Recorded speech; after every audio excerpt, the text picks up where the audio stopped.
Bueno, en esta oportunidad vamos a hablar de infecciones del tracto urinario. A modo de concepto, las infecciones del tracto urinario comprenden una gran variedad de entidades clínicas y el denominador común es la invasión bacteriana del parénquima renal o de cualquiera de sus vías de excreción. Siempre hay que tener en cuenta la etiología y el grupo etario del cual vamos a estar hablando, pero en general, en líneas generales, las etiologías desde el punto de vista bacteriano más frecuentes son las que ven en pantalla: Escherichia coli, Klebsiella, Proteus, Staphylococcus saprophyticus y Enterococcus. Después puede haber presencia de otros gérmenes, dentro de otros gérmenes no bacterianos, la cándida es bastante prevalente y siempre hay que tener en cuenta el historial del paciente, el historial de uso de antibióticos por la recurrencia y la resistencia bacteriana. Como factores de riesgo, hay dos grandes factores de riesgo. Las mujeres en edad fértil son las que tienen más riesgo por una cuestión anatómica. Por eso cuando nosotros hablamos de factores de riesgo como sexo y actividad sexual, tiene más relación con eso por tener una uretra un poco más corta.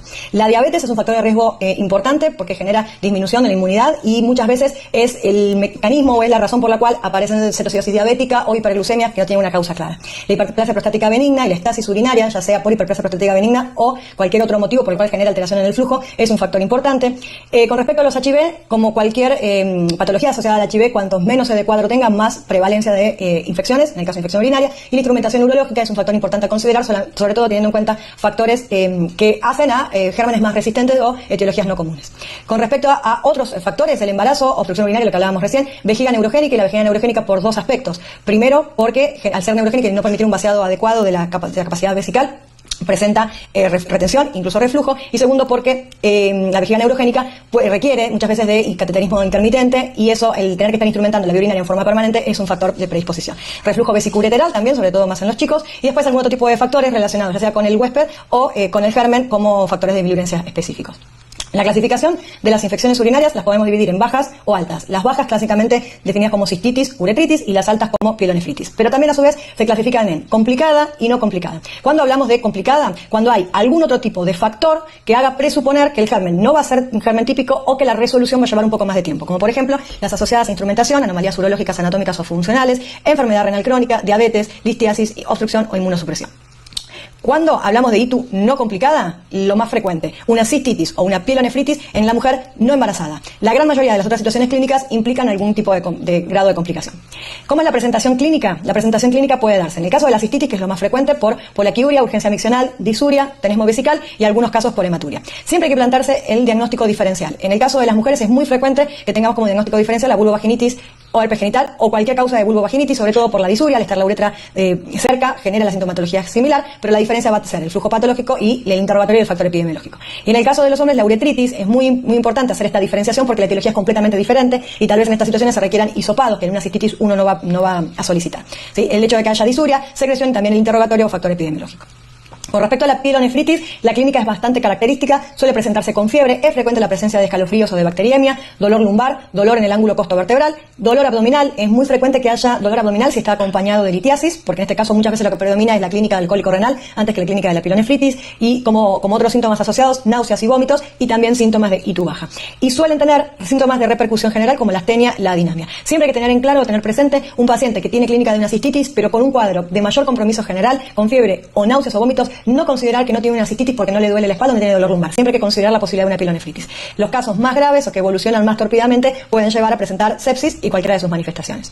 Como complicaciones, una pielonefritis puede ser origen en realidad de progresión de una ITU baja, bacteriemia, eso es poco frecuente, pero cuando está presente habla de una evolución un poco más tórpida, sepsis, necrosis papilar y sobre todo abscesos renales o perinefríticos, sobre todo en los pacientes con tratamientos insuficientes.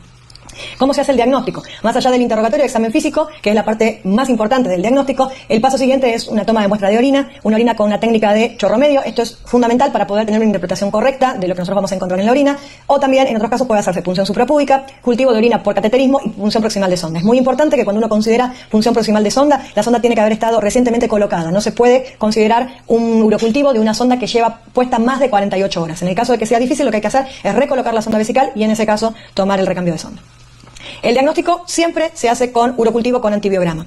En el caso de que no se pueda realizar urocultivo, el tratamiento es a ciegas teniendo en cuenta la prevalencia y la población que estamos tratando. Pero siempre hay que tratar de tener un urocultivo en el caso de las ITUs altas y en el caso de las ITUs bajas recurrentes también es importante tener urocultivo porque teniendo más de 3 al año es indicación de ir a buscar algún factor por el cual el paciente puede estar haciendo infección urinaria recurrente.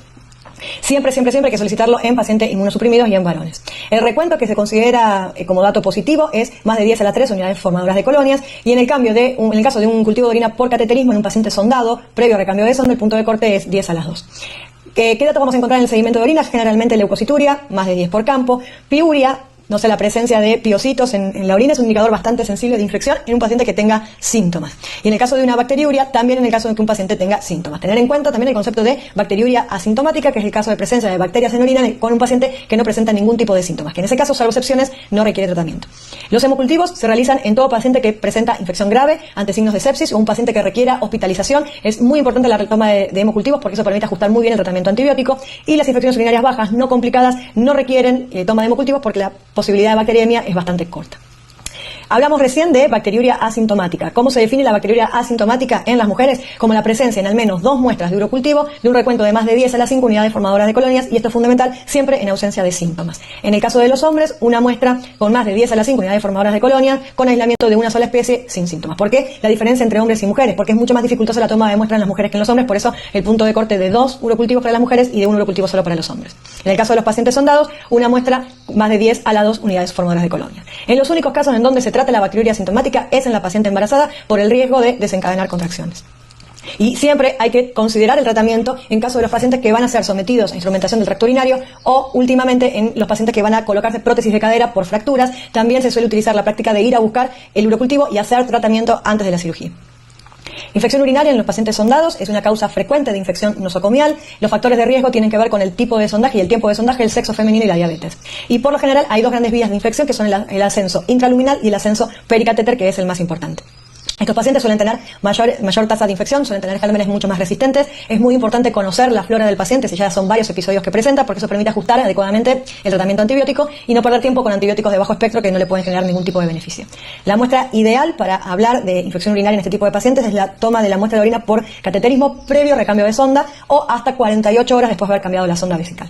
Y en un paciente sondado se considera más de 10 a las 2 unidades formadoras de colonias como bacteriuria significativa. El cuadro clínico es muy variable. Esto depende del estado general del paciente. Muchos pacientes pueden presentarse solamente como un cuadro de desorientación y fiebre sin tener ningún tipo de manifestación clínica en la zona hipogástrica, o presentarse como una típica cistitis o pilonefritis. En general, variantes de fiebre, dolor hipogástrico y lumbar, a síntomas generales, bacteriemia y letargia. En un paciente sondado con síntomas, siempre hay que tener en cuenta este diagnóstico. El tratamiento, a modo general, el único tratamiento empírico justificado es la sospecha de una ITU baja en una paciente mujer, edad fértil, sexualmente activa, sin factores de riesgo, no requiere toma de muestra de urocultivo y puede iniciar su tratamiento empírico. Ahora, en el caso en que estas pacientes presenten o tengan una historia de recurrencia, siempre es recomendado tomar un urocultivo previo para poder tener una historia bacteriológica. ¿Cuál es el tratamiento? Varía según el grupo etario y el antecedente o la historia de enfermedad de infecciones urinarias. En la cistitis aguda no complicada, el tratamiento puede ser desde una quinolona a una trimetoprimia sulfametoxazol. El tratamiento generalmente son 3 días y en el caso de que usemos la nitrofurantoína son 7 días. En el caso de hombres, mujeres diabéticas o mujer posmenopáusica, en donde tenemos otro grupo etario, podemos utilizar los mismos esquemas antibióticos, pero prolongado el tratamiento de entre 7 a 10 días. En el caso de pielonefritis aguda no complicada, el tratamiento fluorquinolonas o cefalosporinas de tercera generación, y acá sí o sí el tratamiento tiene que extenderse hasta 14 días. En el caso de las pielonefritis agudas complicadas, generalmente estos pacientes requieren internación. El tratamiento inicial se da por vía endovenosa y en base a la evolución del tratamiento, el resto del tratamiento puede hacerse por vía parenteral o vía oral, pero no menos de 14 días. Los episodios de pielonefritis pueden asociarse a bacteriemia. Esto es un dato de una evolución un poquito más tórpida y que requieren siempre tratamiento antibiótico endovenoso. Y la pielonefritis, si se acompaña de vómitos y que uno asume que puede haber poca tolerancia oral, también es una indicación de iniciar el tratamiento por vía parenteral. En el caso del tratamiento de infección urinaria en el embarazo, acá tenemos una gran restricción a la utilización de drogas, sobre todo quinolonas y trimetoprimina sulfametoxazol no pueden utilizarse, por lo tanto hay que cambiar esquemas. Pueden utilizarse la amoxicilina, puede utilizarse las cefalosporinas y la nitrofurantoína con un tratamiento de 7 días, y en el caso de pielonefritis agudas siempre es indicación de internación para tratamiento parenteral con una duración de 14 días.